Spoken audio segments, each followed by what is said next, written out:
So guys, आज की video का मैं टारगेट रखने वाला हूँ 20 comments and 20 like. I hope आप सभी कंप्लीट करवा दोगे एंड 2K व्यू। सो आज की वीडियो में हम लोग एक्सप्लेन करने वाले missed as another world. So episode की स्टार्टिंग होती है जहाँ पर हमें केनिची दिखाया जाता है। वो अपनी दुकान में कुछ आर्टिफिशियल ज्वेलरीज को लगा रहा होता है। तभी उसके पास अमाना आंटी आती है और कहती है, तुम हर बार की तरह कुछ ना कुछ अच्छा सामान ज़रूर से लेकर आती हो, और बताती है कि तुम्हारा सप्लायर कौन है। लेकिन केनिची इसके बारे में मना कर देता है। और यहाँ पर एक मेड आती है और उससे कहती है मुझे कुछ क्लॉथ पिन खरीदने हैं। वो बताती है कि उसे 100 क्लॉथ पिन खरीदने चाहिए। लेकिन तब यहाँ पर केनिची कहता है कि तुम्हें 100 क्लॉथ पिन ही खरीदने हैं, तो श्योर तो हो रहा। वो कहता है इसके लिए तुम्हें 20 कॉपर कॉइन की ज़रूरत पड़ेगी। तुम्हारे पास इतने पैसे हैं तो सही ना। तो बताती है कि तुम उसकी टेंशन मत लो, मेरे पास सारा अमाउंट पहले ही तैयार है। यहाँ पर वो कुछ एक नेकलेस को देखने लगती है और कहती है ये तो डायमंड है। लेकिन यहाँ पर केनिची उसे गलत करते हुए बताता है ये कट ग्लास है और ये 6 कॉपर कॉइन के अंदर तुम्हें मिल जाएगा। यहाँ पर वो मेड उसे खरीदती है और वहाँ से चली जाती है। तभी हमें दिखाया जाता है शहर का सीन, जो काफ़ी ज़्यादा सुंदर और अच्छा लग रहा होता है। कुछ टाइम बाद ही शाम हो जाती है। शाम होने के बाद केनिची का सारा सामान बिक जाता है। अच्छा, अमाना आंटी वो भी अपनी दुकान समेट रही होती है, केनिची भी अपनी दुकान हटा रहा होता है। लेकिन तभी बीस्ट फॉक वहाँ आ जाते हैं और केनिची को देखने लगते। केनिची को लगता है कि ये उससे उस कपड़े की शिकायत करने के लिए आए जो इससे लेकर गए थे। तभी यहाँ पर एक बीस्ट वॉक आती है और केनिची को सूखने लगती है। वो कहती है कि मुझे पता था कि आपके पास ज़रूर मसाले हैं और हमें वो मसालों की बहुत सख्त ज़रूरत है। लेकिन तभी यहाँ पे जो सारे बीस्ट वॉक है वो उससे विनती करने लगते हैं, आप प्लीज़ अपने मसाले हमें बेच दीजिए। लेकिन यहाँ पे अमाना आंटी आकर कहती है तुम इसे परेशान मत करो। यहाँ पर वो बीस्ट वॉक उससे विनती करने लगते हैं और काफ़ी हाथ पाँव जोड़ने लगते हैं। वो कहते हैं प्लीज़ आप हमारे लिए कुछ ना कुछ तो करिए, नहीं तो हम मर जाएंगे। यहाँ पर जो महिला होती है, मतलब उनकी फीमेल फॉक्स, वो भी कहती है आप कुछ कर सकते हैं। तो यहाँ पर वो थोड़ा सोच में पड़ जाता है। उसे पता था यहाँ पर मसाले बैन है, तो उनसे कहता है मैं तुम्हें मसाले तो नहीं लेकिन मसाला वाला खाना ज़रूर खिला सकता हूँ। तो यहाँ पर वो सारे बीस्ट फॉक्स भी खुश हो जाते हैं और वो कहते हैं कि हम तो बहुत ज़्यादा खुश हैं, और वो उसे एक जगह पर लेकर जाने लगते हैं। हमें दिखाया जाता है जहाँ पर केनिची है एक नदी किनारे आ गया होता है और उसके साथ वो सारे बीस्ट फॉक्स भी होते हैं। वो उन सब के लिए खाना बनाने वाला है। तभी यहाँ पर हमको दिखाया जाता है केनिची के साथ अमाना आंटी भी होती है। वो उससे कहती है कि तुम इन सब पर ज़्यादा ध्यान मत देना। लेकिन तभी वो उन्हें काटने के लिए गाजर दे देता है। उसे देखकर वो कहती है गाजर। यहाँ पर जितने भी बीस्ट वॉक होते हैं वो उसके लिए मछलियाँ पकड़ने का काम करते हैं और इवन उसने काफ़ी सारी मछलियाँ पकड़ भी ली होती है। जो अमाना आंटी होती है वो गाजर काटने का काम कर रही होती है। और तभी हमें दूसरी तरफ दिखाया जाता है जो केनिची है वो मछली के ऊपर मसाले डालने का काम कर रहा होता है। और यहाँ पे जो महिला होती है वो सूप बनाने का काम कर रही होती है। केनिची कुछ सब्जियों को भी तल रहा होता है।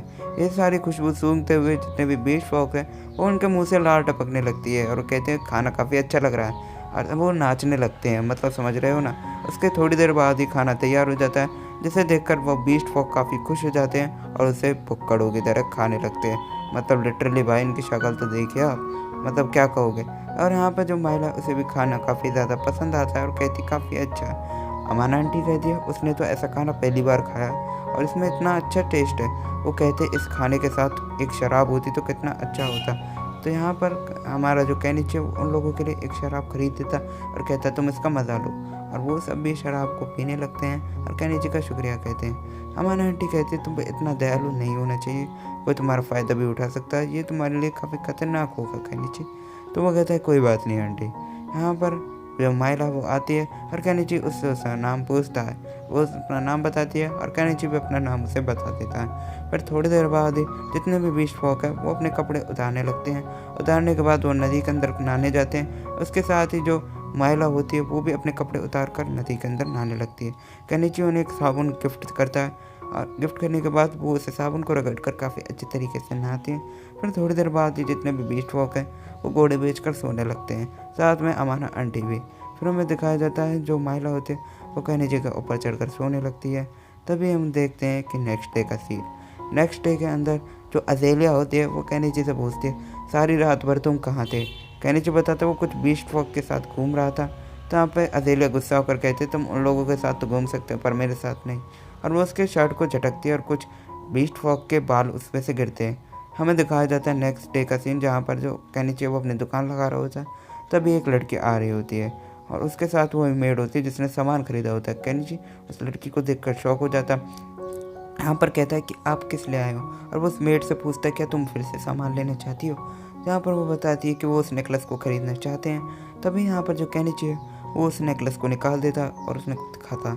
वो उस नेकलेस को देखकर काफ़ी शौक हो जाते हैं और वो उस नेकलेस को काफ़ी ध्यान से देखने लगते हैं और कहती है डायमंड तो नहीं, लेकिन वो कट ग्लास होता है। वो लड़की केनिची से कहती है क्या तुम्हारे पास कुछ और आइटम है, तो कुछ और आइटम अपने आइटम बॉक्स में से निकालता है और उन्हें दिखाता है। ये देखकर वो लड़की काफ़ी शौक हो जाती है और केनिची के आइटम बॉक्स को देखकर कहती है मुझे तुमसे बात करनी है। वो कहती है कि तुम्हें मुझसे क्या बात करनी है।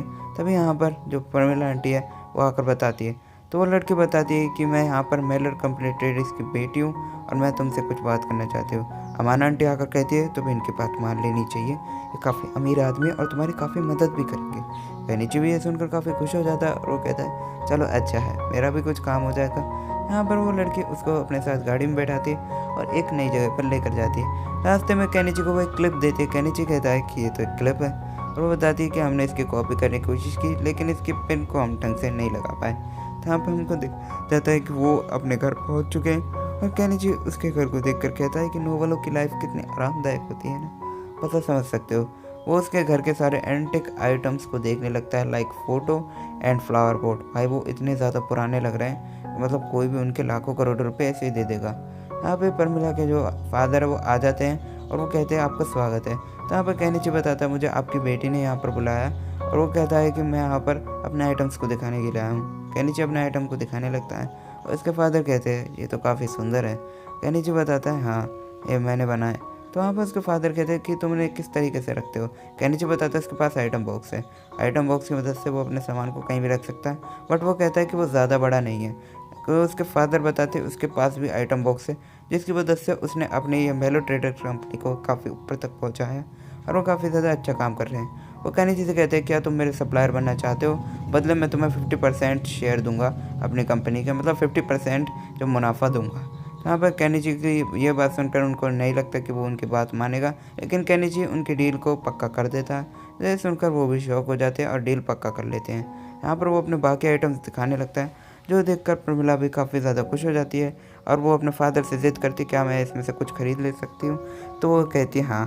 तो यहाँ पर वो कुछ आइटम खरीदते हैं और केनिची को कहती है मैं इसके लिए तुम्हें 2 गोल्ड कॉइन्स दूंगी। तो केनिची काफ़ी शौक हो जाता है और कहता है लगता है मेरी 2 लाख या 3 लाख रुपए की कमाई यहीं से हो गई। केनिची अपने लिए घर खरीदता है और वह शहर के बाहर जाने लगता है। शहर के बाहर जाने के बाद वो एक जंगल में आता है, जहाँ पर वो घास बड़ी बड़ी घास जो होती है उनको हटाने का काम चालू करता है। उसे पता था कि पिछले दुनिया में भी उसका घर जंगलों के बीच में हुआ करता था। तो यहाँ पर अजेलिया से पूछते तुम लोग क्या कर रहे हो। तो केनिची नक्शा बना रहा होता है अपने नए घर का, वो कहता है कि मैं आपसे जंगल में रहूँगा। अजेलिया कहती है ये तो काफ़ी खतरनाक है। केनिची कहता है कि मुझे इसका काफ़ी ज़्यादा एक्सपीरियंस है। अजेलिया बोलते तुम काफ़ी अजीब हो। केनिची अपने मशीन की मदद से जितनी भी घास है उसको काट रहा था।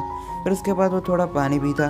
पानी पीने के बाद वो रेस्ट करने के बाद एक चैनसो खरीदता है। चैनसो खरीदने के बाद उस चैनसो का यूज़ करके वो काफ़ी सारे पेड़ों को काट डालता है। लिटरली गाइस इसने काफ़ी जंगलों को भी उड़ा दिया था अपने घर के लिए, लेकिन एक बड़ा पेड़ इसके रास्ते में आ जाता है और उस बड़े पेड़ को देखकर केनिची शॉक हो जाता है। वो उस पर दूसरे औजार का प्रयोग करके उस पेड़ को काट डालता है, मतलब समझ सकते हो।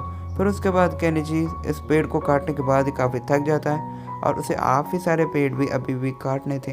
वो देखता है कि उसने 2-3 पेड़ और काट दिए, अब उन्हें अपने आइटम बॉक्स में डालने के लिए वो उन्हें काट देता है, जिसकी वजह से उसे काफ़ी शाम हो जाती है। शाम को वो अपने आइटम बॉक्स के अंदर उन सारे पेड़ों को एक एक करके डालने लगता है। फिर हमें वहीं पता चलता है इसके आइटम बॉक्स में 10 मीटर से ज़्यादा लंबा कोई भी सामान एडजस्ट नहीं हो सकता। नेक्स्ट डे हमें दिखाया जाता है जो केनिची है जो भी पेड़ उसने काटे हैं उनके नीचे वाले जड़ों को वो खोदने के लिए एक शॉवल का यूज़ करता है, और मतलब समझ सकते हो उसका यूज़ करने के बाद वो काफ़ी थक जाता है, फिर भी वो उसे उखाड़ नहीं पाता। वो शावल को फेंकता है और कहता है कि मैं इतना काम नहीं कर सकता। वो काफ़ी गुस्से में आकर एक जेसीबी खरीद डालता है और जेसीबी को कहता है कि चलो अब ये काम करेगी, लेकिन अचानक ही उसे याद आता है उसने इतने पैसे क्यों खर्च करे। लेकिन फिर वो कहता है कि चलो काम तो करना ही है। तो यहाँ पर वो अपने काम को करने के लिए जेसीबी को चालू करता है, लेकिन उसे याद आता है इसमें डीजल ही नहीं है। वो फटाफट जाता है और ऑनलाइन साइट से डीजल ऑर्डर करता है, लेकिन उसे वहाँ कहीं भी डीजल नहीं मिलता। लेकिन तभी वहाँ पर उसे लैंप ऑयल मिलता है और उस लैंप ऑयल को ट्राई करने के लिए वो उसे ख़रीद लेता है और कहता है ये तो काफ़ी महंगा है बट मैं ख़रीदूँगा। यहाँ पर वो एक डीजल जनरेटर को भी बुला लेता है, उसको यूज़ करने के लिए और उस डीजल जनरेटर के अंदर वो थोड़ा सा लैंप ऑयल डालता है और लैंप ऑयल को डालने के बाद वो देखता है कि उसका डीजल जनरेटर चल जाता है। यहाँ पर वो रात को कुछ लाइट भी उससे जला लेता है, जिसकी वजह से वो काफ़ी सारा काम आसानी से कर पाता है। और कहनीची अब नहाने लगता है। नहाने के टाइम पर उसे काफ़ी अच्छा लग रहा होता है, लेकिन अचानक उसे कुछ मच्छर काटने लगते हैं। केनिची को पता था कि अजेलिया ने उसे बताया कि यहाँ पर काफ़ी मच्छर होते हैं, इसलिए तो मैं मॉस्किटो स्टोन की ज़रूरत पड़ेगी।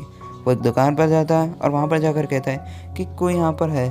तो यहाँ पर एक अंकल आते हैं और कहते हैं, हाँ बोलो तुम्हें क्या काम है। तो यहाँ पर केनिची उन्हें बताता है कि क्या आपके पास मस्कीटो स्टोन नाम का कोई चीज़ पड़ा है। तो अंकल कहते हैं, हाँ मैं तुम्हें ये 216 यन के अंदर दूंगा। तो केनिची उन्हें 2 संतरे देता है जोक सपाट। वो कहता है कि मेरी दुनिया के फ्रूट है, आप इसके बदले में वो दे सकते हैं। और केनिची ये खरीद लेता है। नेक्स्ट डे हमें उसकी दुकान का सीन दिखाया जाता है, जहाँ पर काफ़ी सारे पोस्टर लगे हुए होते हैं। केनिची उनके बारे में अमान आंटी से पूछता है और तभी हमें दिखाया जाता है वही लड़की जो एपिसोड 1 के अंदर होती है।